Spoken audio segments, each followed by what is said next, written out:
The reason why I'm bringing this up today is because sort of in the middle of Walter Brueggemann's book Out of Babylon, you start to get the bigger picture of what the Old Testament could and does mean at the level of sort of like general lessons and perspectives, and not simply as the historical story of Israel, as important as that is for understanding Judaism and Israel, even today. There are these fundamental underlying narratives that to a certain extent are shared with other ancient stories and modern stories. They're very, very fundamental, iconic, I dare say, archetypal type stories that speak to something, much more universal than the particular story that's going on there.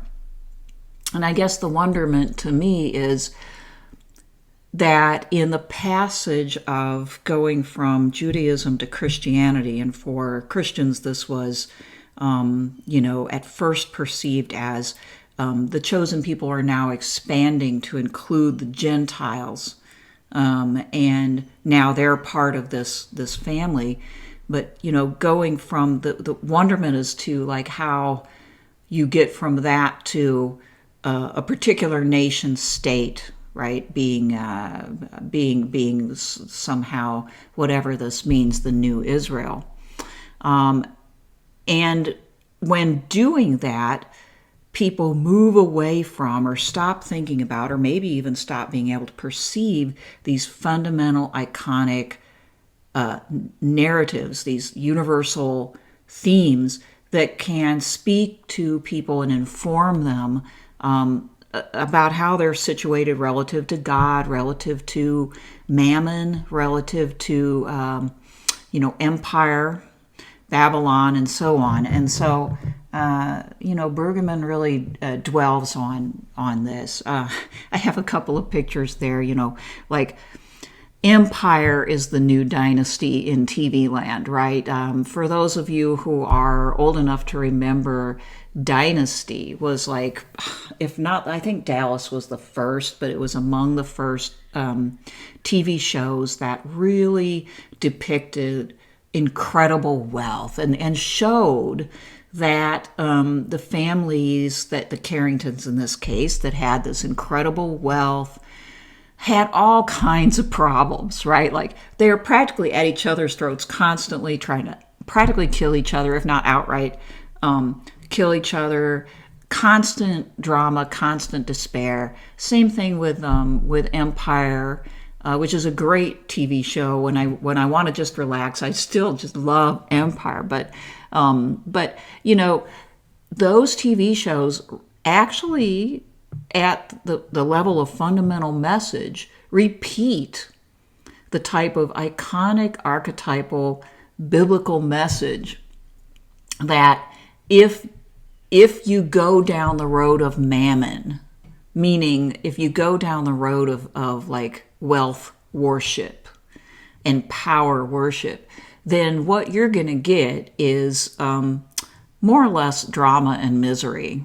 And you're not going to be able to achieve the happiness that you so desire. This is such a fundamental lesson that we're taught even as children in a variety of ways, that it's a wonder that we can't get it. But the reason, and Brueggemann talks about this a lot in these chapters, the reason is the lure of power, wealth, money is just so great. The promise of it, the idea that you can control your own fate. And this is what, bedevils, the Empire crew. And it bedevils us. And so we want to imagine ourselves as God-like, right?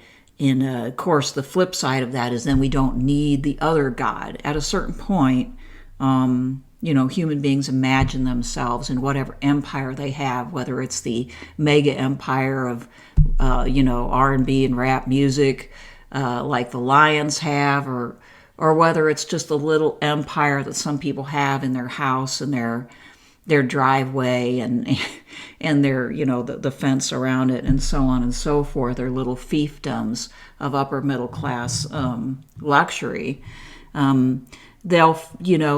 There's this biblical theme that comes out in the living of life that basically says that promise, that hope that you've put in the things of this world is an empty one and will not ultimately satisfy you, and probably will cause more problems. And there's something else. And in the old biblical narratives, that something else, of course, is Yahweh, God, whose promise is not nearly as alluring, at least in the short run, because it has so much to do with freedom. And so I insist, people don't really want freedom. They say they do, but they don't really, because they immediately enslave themselves to something else.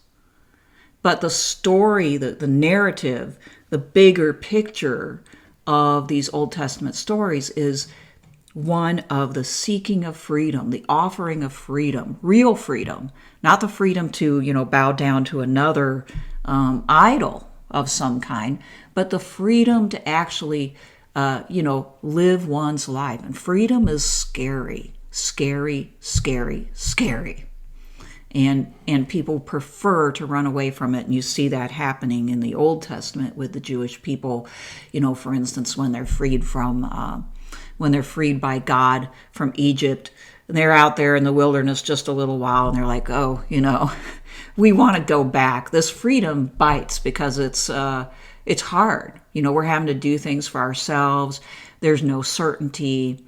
And at least back in Egypt, we had certainty. We knew where our bread was coming from. So this is a theme that, as I hope that you can see, is way, way, way bigger than this specific historical instance of it that is narrated in the Old Testament.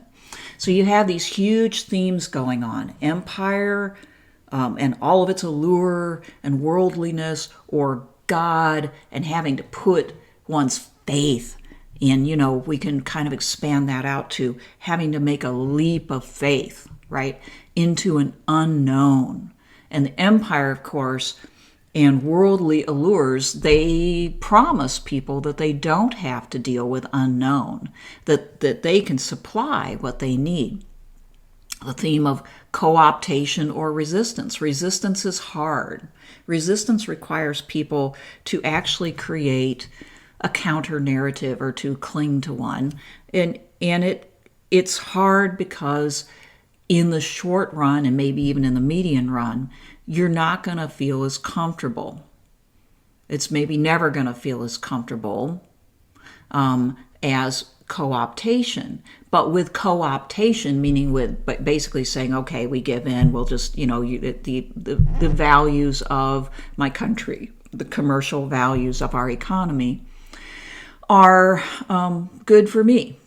And, the promise of that is that everything can be supplied. Now, if we really drill down, we know that's actually not true, that there are many things that can throw you off. Even the most wealthy person and the person with the most connections can be thrown completely off and down into the economic and status gutter.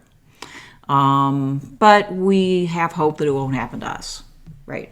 And so, it seems more sure and it seems more comfortable. Of course, we have the theme of disobedience and repentance, right? The disobedience that is represented by this cooptation versus repenting, which usually comes after people start to experience the price of disobedience. And then it starts to dawn on them that perhaps they weren't completely right, and that, they don't actually know what they're doing.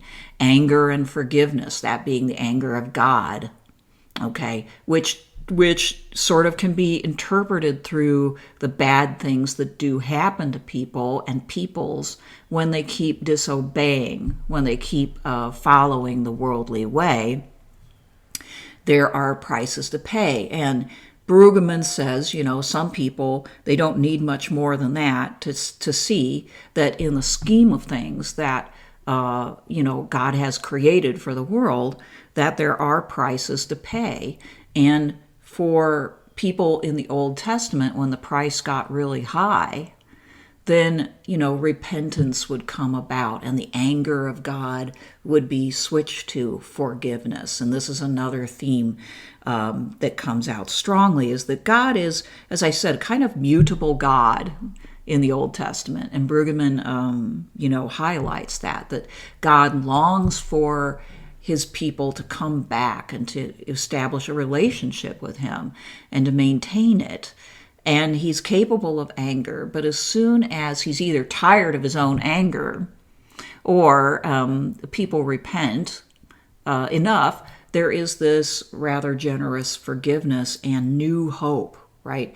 The idea of returning from exile to a new relationship, a better, more solid relationship, or the restoration of the covenant, the agreement between God and man.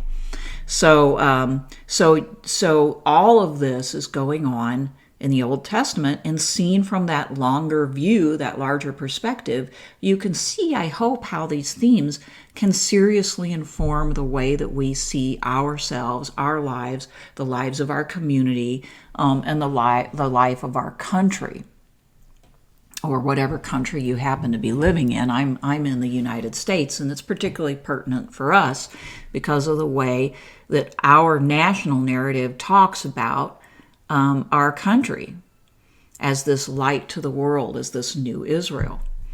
So, I've mentioned this before, but I want to emphasize this, that going into the wilderness, right? Trusting God, so to speak, and going into the wilderness away from these surefire, seemingly surefire guarantees of empire, to protection, to, wealth, or at least to enough food to eat, and, the allure and hope of more material largesse. Instead of that, if people break free and they go into this free state away from empire, they are in the, quote, wilderness. And meaning that there's no certainty. But notice that with risk, with the wilderness, comes the feeling of life. I want everybody to think about this. Until you take steps that are outside of your comfort zone and contradict what you have believed in the past, or what feels sure to you on the basis of these kind of false promises. Until you do that, you are, from this narrative's perspective, right, dead. You're dead because you're not feeling life. You're not living life, right? You are, in effect, completely captive. And I hazard a guess that Walter Brueggemann, and I agree with this, thinks that many people who believe themselves to be, truly faithful Christians, who tend to create this U.S. as the chosen people narrative, or tie up their faith a lot with, economic success and U.S. power, that in effect they are afraid. Afraid to risk, to change, afraid of what might happen next. And this was something that, kept a lot of people, the people of Israel, in line in the empires that they had to deal with. The fear of the unknown. They had already been beaten down. And this is something we have to understand for a lot of people today. They've already been beaten down. They've already lost a great deal. And they probably can't even imagine what life could be like outside of those walls of empire, outside of the values and the material aspirations that they've been taught. And so, like a long time ago, I read a story, I think it was by Václav Havel, right? And he wrote about how, in the wake of the collapse of communism, he was kind of reflecting on how people acted within communism. And one of the things that he would see is that people would put these insignias in their storefronts and on their houses that showed that they were good communists, workers of the world unite, or the hammer and sickle. And this would say, I'm still a proud person. I'm an autonomous, thinking person, and I'm obeying out of my own free will.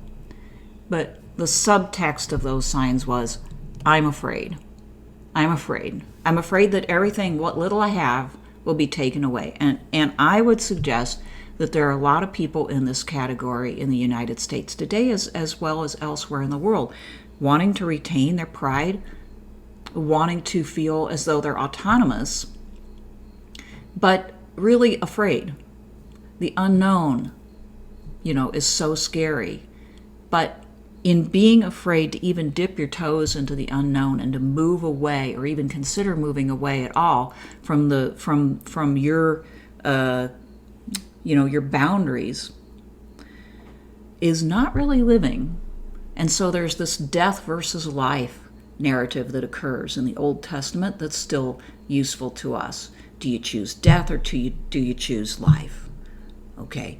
Brueggemann says Israel's perception of Babylon begins in the experience of the empire as a displacer. All who belong to Israel, those who are deported and those who are not, experienced displacement and readily identified Babylon as the agent of that displacement. And from there, the tradition used the term Babylon to refer to any anti-life force that could be increasingly demonized in the imagination of the tradition. I really soaked that in because Babylon is the displacer, but then in the minds of the people, it also becomes the protector and the only sure, source of stability and security.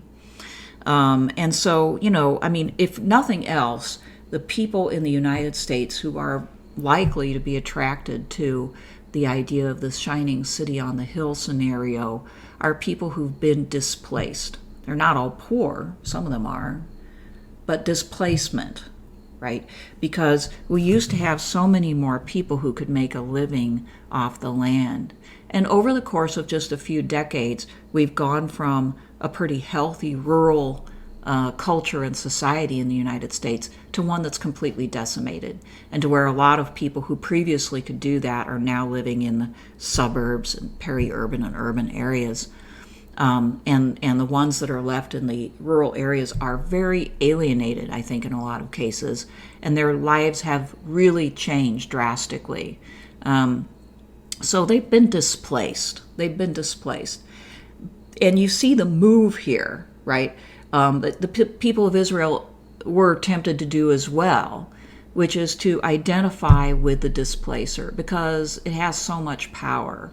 And so, they may put an insignia, the eagle and the flag, on their door or on their car, but in various very, very outward ways all the time, expressing, that they do belong. And, with good reason, people do this. But I would just like people to contemplate on that move as a move of fear. It's a move of fear. The more I see it, the more I think these are symbols of fear. People are afraid that any change will make things even worse for them. And so they are going to double down on their support for an idea of the United States and of their religion that makes them feel safe. And so I think it's up to the people in power, the people who say they solve problems, to do something about this that makes people feel safe because they are safer, because there's more security. Because right now, I think, a big part of our problem is a lack of security for an awful lot of people. And people do not react to that insecurity in necessarily, full rational ways. Human beings aren't rational for the most part. It's really, really hard for us to be on any given day.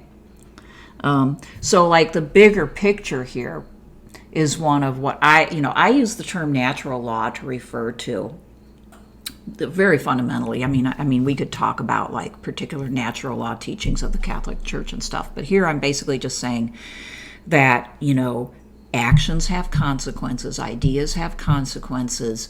What goes around comes around.